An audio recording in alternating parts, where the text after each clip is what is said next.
Folks working in the judicial system are definitely fighting on the front lines. Multiple judges have told me that if you really want to see what's going on in your society, you walk right up these steps and into the courtroom. They say that you'll see that the opioid crisis is clogging up the pipeline, and now they have to get creative to figure out how to clear it.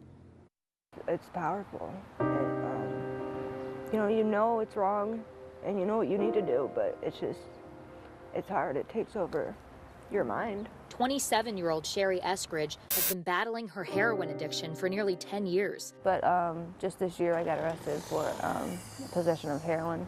She now joins the 24,000 incarcerated people in Indiana, more than 50%, who are struggling with substance abuse as of September 2017, according to Indiana University School of Public Health and the Department of Corrections. I mean, there's almost not a day that a drug case doesn't come before us. So Indiana Chief Justice Loretta Rush is joining at least 7 other state chief justices in a new national task force to reevaluate their rulings on opioid cases. They asked me to be chair, and frankly, how do you not? I mean, this is one of the biggest things, biggest crisis that affect our branch of government and the other, on top of the public health. I mean, we're losing so many people right now to this crisis. Including some of Sherry's friends and family. It's a hard thing to get away from. It's like something that grips onto you and doesn't want to let go. To figure out how to get heroin to loosen its grip on the courts. We travel the state and we talk to our trial court judges. We have about 600 judicial officers in Indiana, and the theme that kept coming time and time again is we're being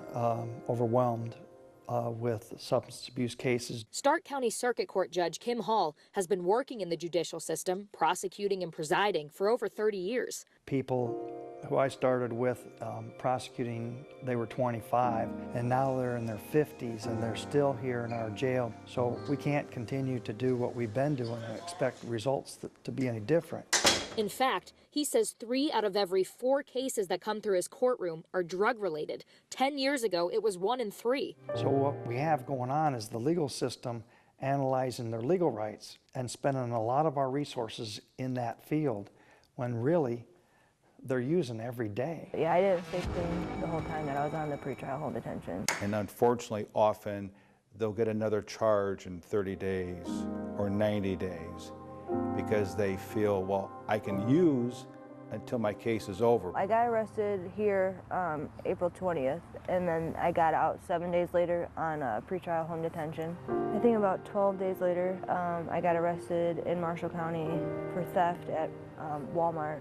I was trying to get money to get drugs. While Sherry and other drug case defendants are taking advantage of their time at home, seeking that last high before their case is closed, Judge Hall estimates they're costing taxpayers $5,000 to $10,000 apiece. They're not going to stop using until they address that problem, and that's what we need to focus on. In a small county, we're very fortunate to have people in place that are willing to try anything and everything to change what hasn't been working. As of August, they're experimenting with an expedited docket. So we've taken the normal docket, which would be somewhere around 100 days to 120 days for the case to kind of get resolved. We want this matter to be resolved in 30 to 60 days. And the focus then is on a conviction and treatment. I think it's good because I think just getting sentenced to a bunch of time forces you to get clean while you're in jail. It doesn't take care of the problem. It just, if you're forced to do it, it's kind of, it usually doesn't stick. Our hope with the expedited docket is that as people continue to come into the court system with their substance abuse issues, we take the legal system and instead of having it serve as a hurdle that they have to jump over in order to get to the finish line, we want to turn it around and use it as a fast lane to treatment. Since the 90s, St. Joseph County has been sending its drug offenders down the fast track through its drug court. The idea at the time was to take low-risk drug offenders and get them into treatment quickly with the carrot that their case would be dismissed, and with the hope being that recovery would stick.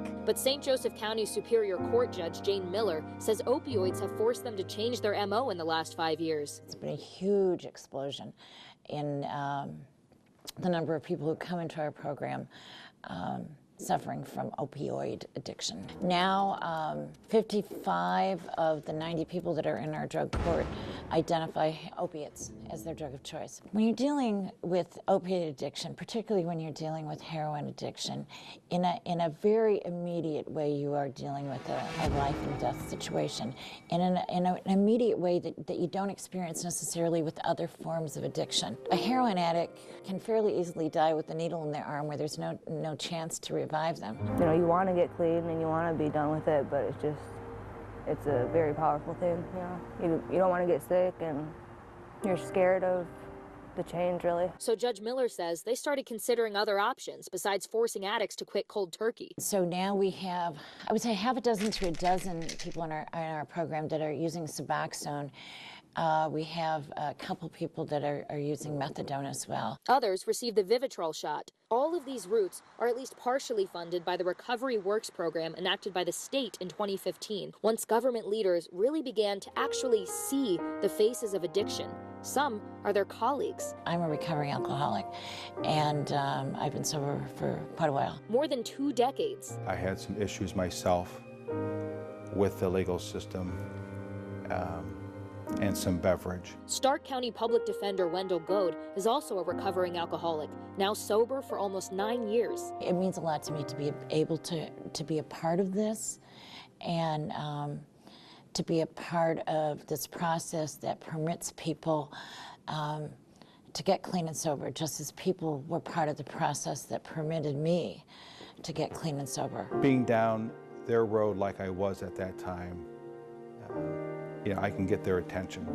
So I have a little passion there. You just have to treat everyone as a human being, and they're someone's brother, someone's son, and you can't lose sight of that. Now that key players in the judicial system are removing their jade-colored glasses, they can begin to answer this crucial question. What do you think is the unique capability of justices to affect and impact this epidemic? I think the unique capability is that a lot of these cases end up in our courtrooms. So we have the means to get it done.